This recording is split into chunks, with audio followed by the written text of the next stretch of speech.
Hey everyone, welcome to the Ninja Chickens channel.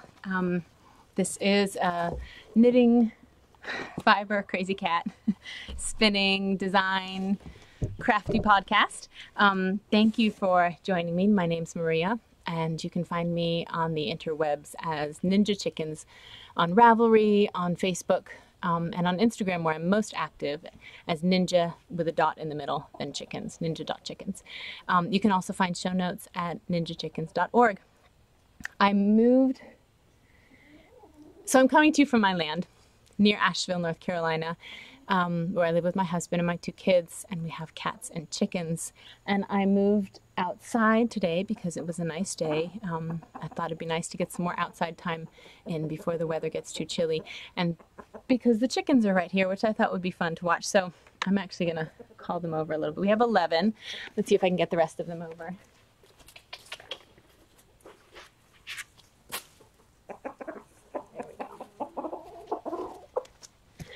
I had some scratch and some grubs for them to munch on. That biggest one there that you hear doing all the clucking, that's Merlin. He's our rooster.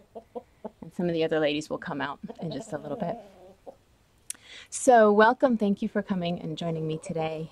It is Monday, November 6th. And this has been the longest fall I remember. Usually, though I know autumn is a 3-month season,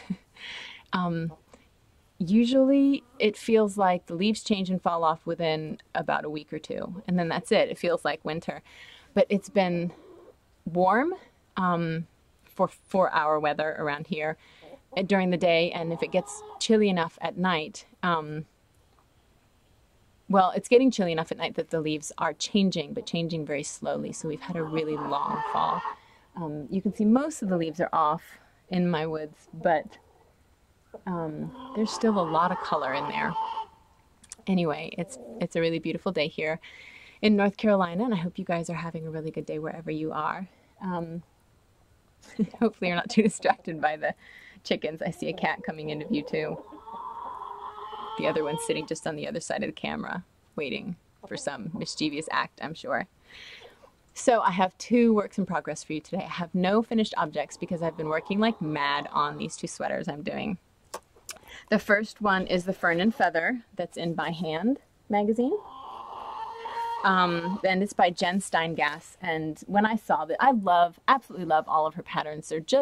She just does really nice, appealing yoke patterns, colorwork sweater patterns. And when I saw this one, I thought, that's it, I need to make one. So here it is so far. I have done all of it except the sleeves, and I love it. I've tried it on and it fits well. It's nice and cozy. I wanted something that had 4 or 5 inches of positive ease at least. I wanted something big and warm and cozy. And the pattern calls for a worsted weight. And I had this black. So this black yarn comes from a little sheep named Elsa who lives a couple towns over from me. And she's mostly Cormo, so super soft, with a little bit of Wensleydale. So she has lots of crimp and long locks. And it was just a beautiful fleece when I saw it, pure black. So I bought it from my friend and spun it up at the mill with my friend Nikki. She and I spun it together and split the yarn, and I knew I wanted a nice black sweater out of it. So it's super squishy and feels really nice to the touch, but it's more of a DK weight. So I had to adjust the numbers and go to a very different needle size to be able to get the gauge that I want. I think I'm knitting a 43 or 44 so that I can get, I have a 37-inch bust. So I'm knitting that so that I can get about 4 inches of positive ease with my gauge. But it's coming out well, and I just have the sleeves to go. So I'm really excited about that. I think it's a beautiful pattern. The gray in this pattern is a yarn that was gifted to me by Anna of the Dunkelgrün podcast, and it's Lana Rara, which is a rare Swiss yarn. So I love it because it's got a lot of, a lot of story to the sweater, which I always enjoy. My other work in progress is the Soul Bane by Mary Jane Mucklestone, and that is in making number 4. And I kind of went nuts on this one too. I also have just the sleeves to go. I cast them on almost at the same time and just had to keep going because the color work was so fun. And this one, whereas a lot of people will get through the color work and then they'll be like, oh, this is so boring because all you have is one color to go with the arms and the body. But with this one, you have more color work to look forward to at the bottom and then at the end of the arms. So I just need to pick up the stitches for the arms and knit those. This one, you can see, has kind of a line through the center. And that is where my steek stitches are. So that's where I'll actually cut it and then put in a button band. And I got some buttons when I was at SAF. I'll tell you about SAF in a little bit. But I saw these, excuse the noise, and I just thought they'd be perfect. Super simple little antique metal buttons. I think they'll look really cute with that. So once I've finished the arms, I'll steek it, and then I'll have 2 colorwork sweaters. Now, speaking of colorwork sweaters, oh, this is Let Lopi. Let Lopi yarn, which is an Aran weight yarn. Some people think it's scratchy. It is kind of scratchy, but it doesn't bother me. I have another sweater in it. My husband and my son have sweaters in it. None of us have problems wearing it. I mean, you usually wear a shirt under a sweater anyway. But it's not bothered me at all, and I really like it. I like how it knits up. I like the squishy, cozy feel of it. And this is the same thing with my gauge, and because I wanted it to be larger than the recommended, I also wanted this to be about 4 inches positive ease. She recommends, I think, 1 to 2 in the pattern, but I wanted it to be a little bit more bulky. I did the same thing. I'm knitting a larger size, much larger size, probably, I think it's a 44. Somewhere in there to get a nice bulky or large sweater, and it's working out great. I don't think I've edited either of the patterns. I may have taken a row or 2 off of some of them just to make the body a little bit shorter in one because my gauge was off, but I'm basically knitting them just as they say, and they're both super, super easy and a lot of fun to knit. So, speaking of colorwork sweaters, I am hosting a colorwork sweater cal, a knit along that's going on right now and goes on through January, so you've got almost 3 full months. And there's a lot of people joining in already and working on beautiful sweaters. It's being put on through Ravelry. So if you go to my the Ninja Chickens Ravelry group, you'll see the colorwork sweater cal. And I would highly recommend that you come and join because it's a lot of fun. There's lots of people chatting and encouraging each other. There's lots of first-time colorwork knitters. And there are some simple patterns that you can start with. Even first-time sweater and colorwork. There's some simple things that can be done that you can, dip your toes in the water and see how you like it. And there's going to be some really good prizes. So I would say go over and see what you think, and maybe you can join up. It'd be a lot of fun to have you. So those are my only works right now. I really haven't touched my granny square blanket or my granny blanket or my Claire poncho because I'm so excited about those. But once I got the Solbane sweater to the sleeves, I put them aside and did a little bit of spinning. So I'm trying to get back into my spinning again too, to encourage myself to finish that Hog Island, not finish the fleece, but finish that one little bat that I made so far. So let's see. So we did have a giveaway. We had a giveaway for Making Stories, which is this fabulous book magazine that is out now by Making Stories Wood is what it's called, by Verena Kors and Hannah-Lisa Hafferkamp. And I really like it. I just finally finished reading all of it last night. There's a lot of great stories, a lot of yarn profiles and designer profiles and tutorials and beautiful pictures, and it's a really nice magazine. So they gave me this for a giveaway, and the winner, so I asked you all a book recommendation, And every time someone recommended something, I wanted to comment back, but I didn't want any chatter because then it makes it harder for me to figure out who wins. So I'll have to go through now and make some comments, but there were some great recommendations. Some books that I've already read and I absolutely love. Many that I have not read, and so I went and added them to my list, and actually even bought a couple. There was one that someone recommended about the meaning, man's search for meaning or something like that, and they write that book for juniors also, so I got one for Kaya because she's really into psychology and I thought she would enjoy that. So if you're interested in some good reading or a good story to listen to, you should check that thread out because there's some, the giveaway thread out because there's some really good recommendations. So I put the numbers in random.org, press go, and I got number 33.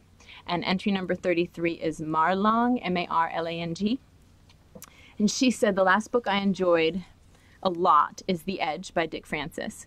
Not a new book, but I always enjoy Francis's books. They're very well written crime novels, and you always learn something through the main character's work. There's always a link to horses and or racing, Francis having been a jockey. So that sounds like fun. I might have to check that one out. I like crime novels.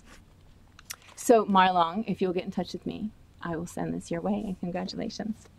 And for the other giveaway from last week, the sock blank giveaway, I have not yet heard from Dabble67. So Dabble67, if that is you, please contact me. I sent you a message through Ravelry because I figure, you know, sometimes I get behind on podcasts and it might be a month or two before I'm able to catch up. So I understand that sometimes people aren't able to watch at the same pace as they come out. So I do send messages if you win because I want you to be able to get your prize if you're participating. But if I don't hear from Dabble, because I haven't heard through Ravelry either, if I don't hear from you, I'll redraw for another winner next time. Okay, so let's see. I'm waiting for him to crow. Usually he crows after he's done eating. So I went to SAF this past weekend, which is the Southeastern Animal Fiber Fair. And it was really nice. It's always great. There's lots of people there that I get to see every year and fabulous vendors. We get a lot of the same vendors that go to Maryland Sheep and Wool and Rhinebeck, but not as many people know about or make a big deal about this festival, which is nice in one way because it's not so jam-packed as Rhinebeck, but it's got all the same offerings except for the apple cider donuts. But maybe I can get someone to do that next year. But it's massive. There are many, many vendors. There's sheep judging. There's classes, a crazy amount of classes. It goes for 3 full days, and some classes even start in, you know, the Thursday beforehand.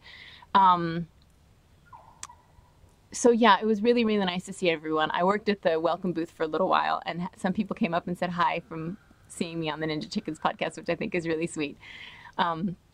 So thank you. I appreciate it if you came up. It was really nice. And yeah, I enjoyed it. A couple of things that came about. Let's see. Well, the first thing is that I met up with Monica from Yarn Experiments. She was selling some of her yarn there. She and I had met at a trunk show previously, and she wanted to donate some yarn. So for the Colorwork Sweater Cow, she has donated this, which I think is stunning. I love those colors. So much brighter in person. There we go. So it's a fairly new business. She's just started this past year, I believe. And this is her monkey sock base, which is a 75% merino wool and 25% nylon sock base. But it's called Wakama. And this whole series that she's doing right now is a Native American series. And she's focusing on specific tribes throughout North Carolina. And I think that's really cool. And so this is going to be one of the prizes in the sweater knit along, the Colorwork sweater knit along. So, so join in if you want to win this. When I went over to her booth, I also saw that she has something called her Puppy Love collection. And I just love this. It means so much more when there's when there's a story behind the yarn for me. I don't know if you all feel that way, but when there's some meaning behind it, it just helps me, you know, connect. And this is her Snoop yarn. There's your little monkey. It's a really beautiful kind of a tan with like burgundy splotches in it, and there's some blue in here too.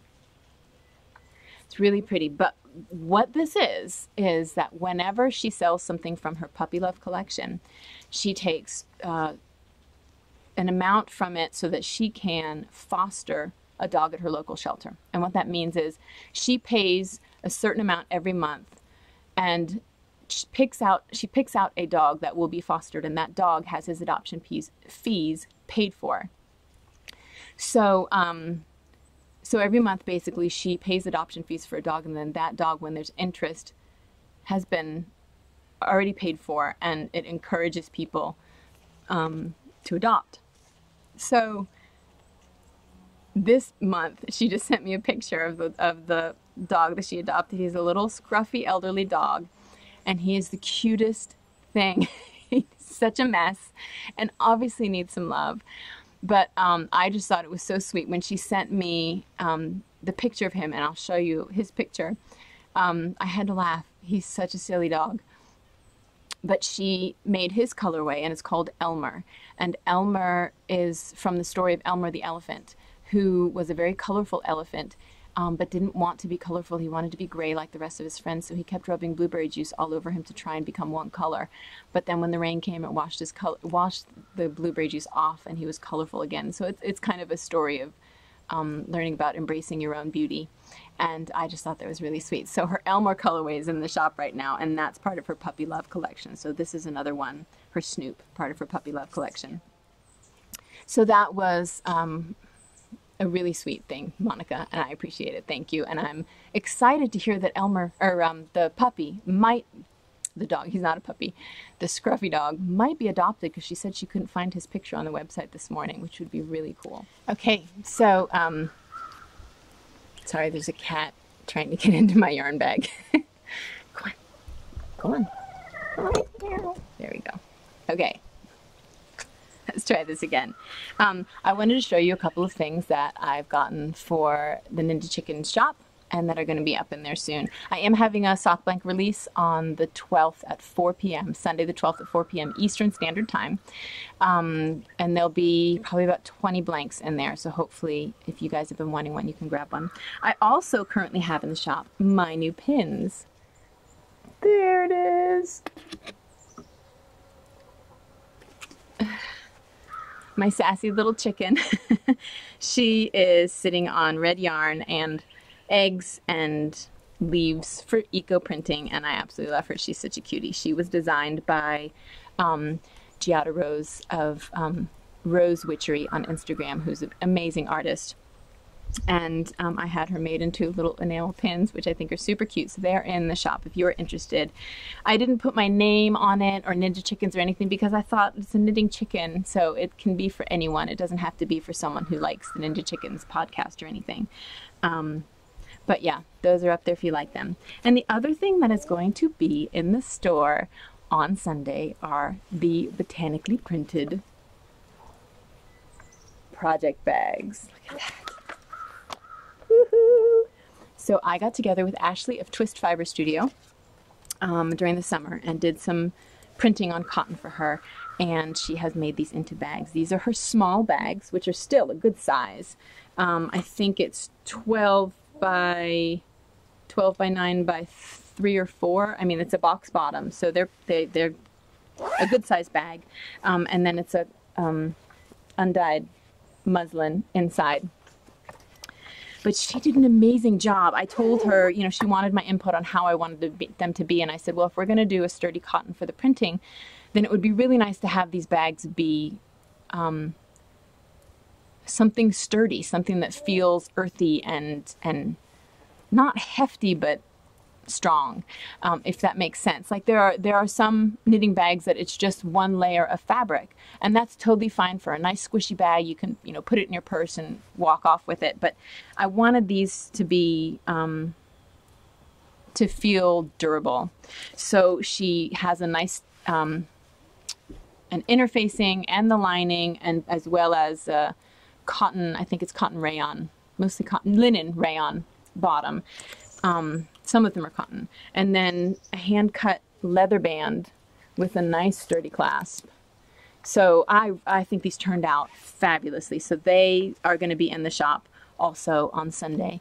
She's working on some bigger bags that are more like a sweater bag that will be out in a couple of weeks, I would imagine. But look at that. Isn't that fun? Eucalyptus and black walnut. And there's some goldenrod back here. And some poplar and maple. Yeah, I'm really happy. There are going to be yellow, green, and brown bottoms, and then there's a couple that are logwood dyed first, so they're purple. There's very few of those, but all of them are really beautiful. So, so yeah, those are going to be there. And this one actually is going, and this, are going into the pot for the sweater knit along, the Colorwork sweater knit along. So you have a chance of winning these also. Very exciting. Okay, let's see. What else do I have to talk to you guys about? It's not much about knitting, this podcast. It's about lots of other things, but hopefully you don't mind. Let's see. Oh, I had told you about the chicken book that I got last time from a woman named Caroline in Sweden, who had seen my podcast and that I had chickens and was trying to learn Swedish. And it's a super sweet book, but she also sent me some yarn because she has some sheep, and she and her partner run a yarn business. It's called Hörner och Er, if I'm pronouncing that right, which is, oh, she told me what it meant. Hörner is Odin's, kind of like his guidance for wise words, I guess. And Och means Anne. And Er is a medicine woman. So I really like that. The Odin's guide and medicine woman name of the business. But anyway, so here's what I found out. She does have some of her own sheep, which are a Varmlands Far breed, which is a rare breed that's really high in lanolin.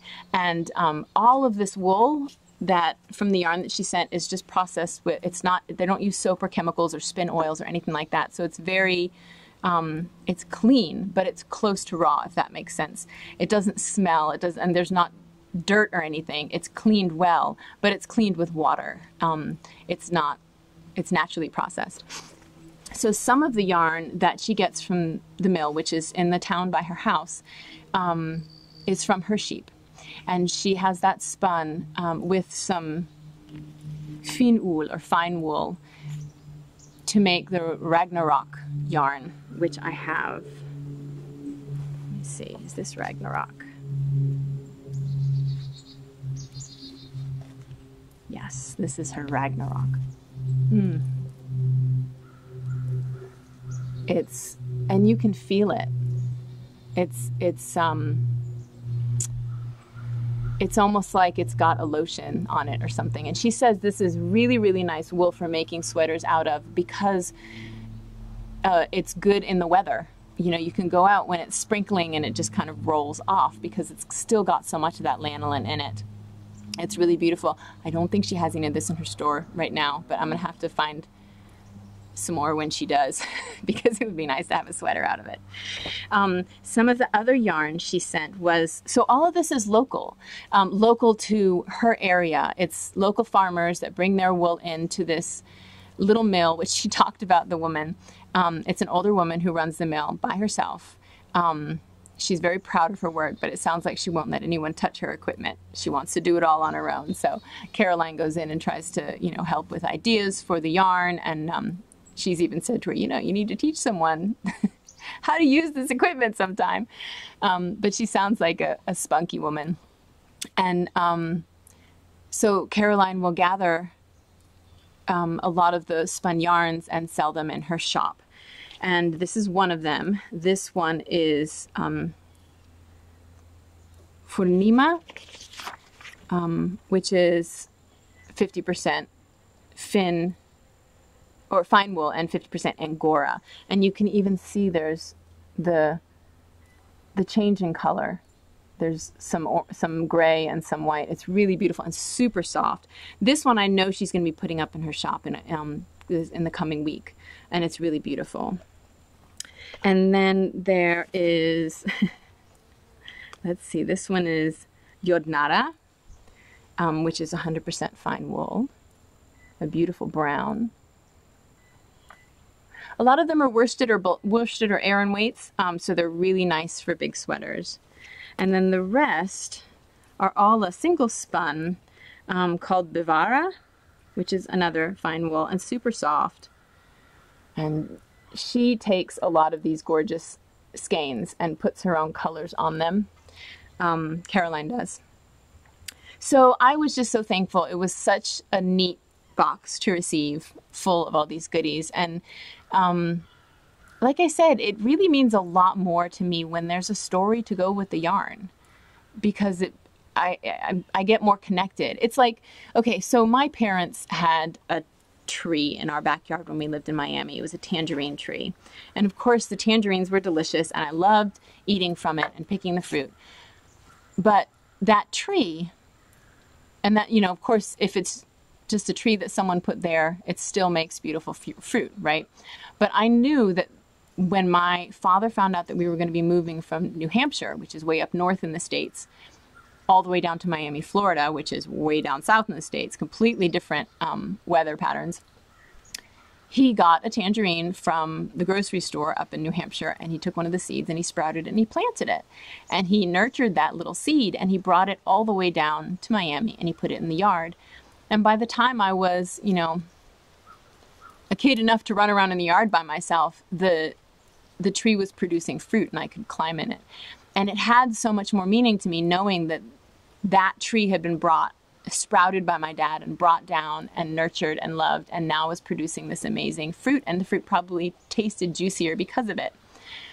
So it's the same thing with yarn for me, and I'd like to hear if it is for you too, that when there's a story behind it, when I know the history of the yarn or the name of the sheep, or I see a picture of it, or there's something to connect me with it, the finished product means more, the yarn means more, I just feel more connected. And for me, that's a really big deal, especially getting something from all the way over in Sweden and having it here in my hands, knowing that these sheep have produced something that I can hold, that can warm me and keep me comfortable. And I don't know, it just, it makes the world seem smaller, and that's a big deal to me because the world is really big and sometimes really scary. So to receive something like this is really special. And I'm going to have to think long and hard what to create with them because they're all so beautiful and I want to make something that's going to be just as special. So anyway, I will put all her details here so you can go to her site. A lot of it is in Swedish, but if there's something that you see and you like and it doesn't have a translation, some of it does, I would send her a note. She's a super sweet lady and I'm sure she would be willing to translate for you. She's been helping me with Swedish lessons, so I'm sure she wouldn't mind. Yes, and she also has nostepine, and other things in her shop too if you are interested. And I think the nostepine are carved by a local friend of hers. Like everything in there is pretty much local to her and that town. So there you go. And let's see. So I don't think there's a whole lot more. I think I've told you about almost everything. Ah, there's one other thing. So we bought a camper van. My husband and I have been talking for years about getting a school bus and taking the school bus and rehabbing it and, you know, redoing the engine to make a diesel bus run off of vegetable oil and putting solar panels on it and making a little sustainable traveling home and taking the kids and traveling around. We talk all the time about taking the kids and traveling around because we want to expose them to the world and show them what other cultures and other places are like. But we haven't done it as much as we'd like to. You know, with homeschooling the kids and my husband's job being portable and my job being pretty much portable, we have it made as far as being able to travel. So he really got the bug and wanted to look into that again and started looking up buses and sizes, because some buses are too big to make it up our little gravel road. So trying to find the right size and what we needed to do. And he was driving out one day from our house and in a parking lot near here saw a camper van, like a camper for sale, meant to be like that, not a school bus. And he called and he was like, gosh, it left a message. He said, gosh, that voice sounded really familiar. I think I might know this person. It turns out it's a friend of ours who was selling the van or the camper. And so he had taken his family of 4 out for 6 months last year and traveled the country. And so he knew the camper really well. It's a 1985. It's an old, very 80s looking camper. It's bright yellow inside, but it doesn't really need a lot of work other than like superficial touch-ups and stuff. The engine is good. So we're super excited. We bought it, and Kaya and my mother-in-law are planning on renovating the inside because both of them are really into like interior decorating. So Kaya's excited about that. So we'll paint it, we'll put in new curtains, we'll redo the upholstery. That was the first thing my mother-in-law said when she saw it. She was like, oh, this is fabulous, but we'll definitely have to redo the upholstery. Which is not that bad. But I was like, you go for it, whatever you want to do, because it's going to be a fancy little camper by the time she's done with it. But it has, a bathroom and shower. It has a little kitchen, and all in this little bitty space. Everything folds out so you can sleep, and then you fold it all back up for the travel. But Leaf and Toby and I have been camping out in there a couple of nights just for fun, and it was nice. So the plan is we'll do some little trips during the winter and spring, and then in the summer, once classes have mostly ended, we're going to hit the road for probably a couple of months. And I imagine we'll be doing most of the northern United States and some of Canada. National parks, visiting friends. I'll probably be doing some eco-printing classes. So yeah, it's going to be amazing. It's going to be a lot of fun. I'm excited. I'm also nervous because, leaving your house for that long is hard to do. I'm a homebody in many ways. And it's hard to leave and have someone else be in your space and know that your animals are taken care of, because we have 4 cats, we have 11 chickens. That's 1 week with a pet sitter is not a big deal, but 2 months, you need someone to be in the house that's going to be completely, invested in the animals and taking care of your house.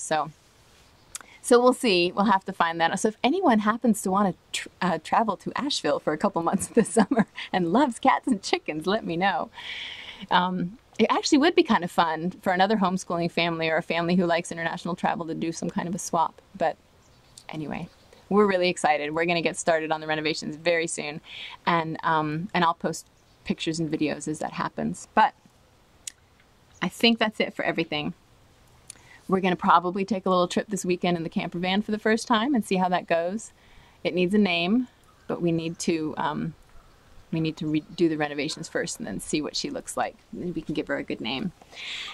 Yeah, other than that, I can't think of anything major that's happening, but I'll see you guys in 2 weeks and hope you have a wonderful 2 weeks. Come and say hi in the Ravelry group if you get a chance. Join the knit along if you can. If you have any inkling of wanting to make a colorwork sweater, you should. I will support you. It would be a lot of fun to have you join. So have a great couple of weeks, and we'll talk to you soon.